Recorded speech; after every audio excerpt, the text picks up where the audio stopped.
नन्निया जिंदाबाद नरे नन्निया है जिंदाबाद नन्ना ला ला ला ला ला ला ला धर धर के वर्ष चल चल भैया बोली ला। अरे छोड़ छोड़ ओहो चलते न बने आदिशक्ति फिल्म्स नकारी बरिया रे जी तू रब पिचकारी जी के जाल फेकम रउआ के तन न फंसे ये बरारी जी ए महंगा पलहंगा न लटाई घाटा लग जाई भाव उचित बताई छौ बहनी कराई ताजतन रुपया कहबू तो हके तने रुपया दे सुन साली हो अब हवा ऐसे पसेरी 2 रुपया हो 2 रुपया 2 रुपया हो 2 रुपया चोली रंगाई दे 2 रुपया हो चोली रंगाई दे 2 रुपया हो साया रंगाई पौने 2 रुपया चोली रंगाई दे 2 रुपया रे साया रंगाई पौने 2 रुपया आए विवेक जी तनी बेंजू पेरी तो चोख पे चुकारी से खोदी जन पतना जन जाइया जे जागे कि जाना वहाँ जाइया जे जागे तो हट दोसरा के धनवा जन वहाँ जाइया जे जागे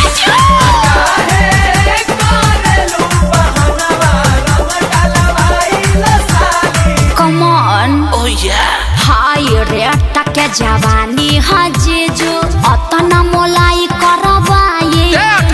हजारा 2000 तक कुछाओ नइखे लाखों में हम बतियाए ना अरे नहीं करो ना रंग सरे ई तो होली के भेकसी नहीं उड़ी बाबा रंग सरे ई तो खपेरा मसी नहीं दोसर दुआर जाके देखी ओनिया रंग फेंकी छिट्टा माल ना भेटाई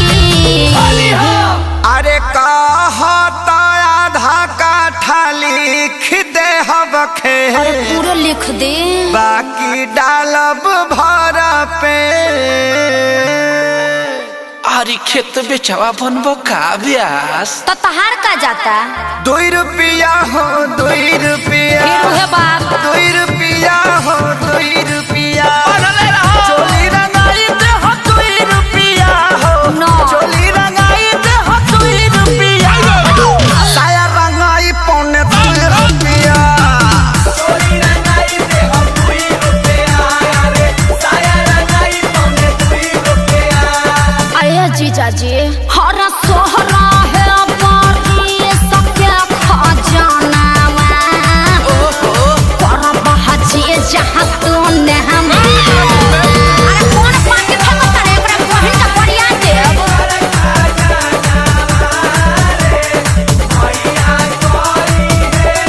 अरे पंजर के सार का हो बिना सिक के झाड़ू सुनले बानी बिगहा के बिगहा राउर जोत जोताला जी बजट कुछाऊ बढ़ाई जीजा तबे रंगाई उच खाला जी खाली पैसा पैसा तू कइले बारू सुन साली हमारा अभिले ना कुछ रंगवइले बारू साली हमारा कोई किस्म से नाच खइले घेरा खइबा लोग अखिलेश खेसारी न पोल्हाई आकाश श्याम के बोलाई रंगाई आई हर तबला लगा गुरु का मजा दिहन अरे जुगु जुगु जिया साली लाख बारी आहोली खेले गइलू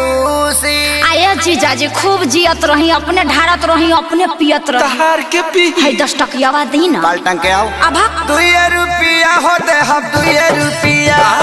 2 रुपया हो दे हम 2 हाँ रुपया तो वो दे ये दे चोली रंगाई दे हम 2 रुपया हो चोली रंगाई दे हम 2 रुपया हो साया रंगाई पौने 2 रुपया कौन फेंकत रे अपना बहिनिया को फेंकत तो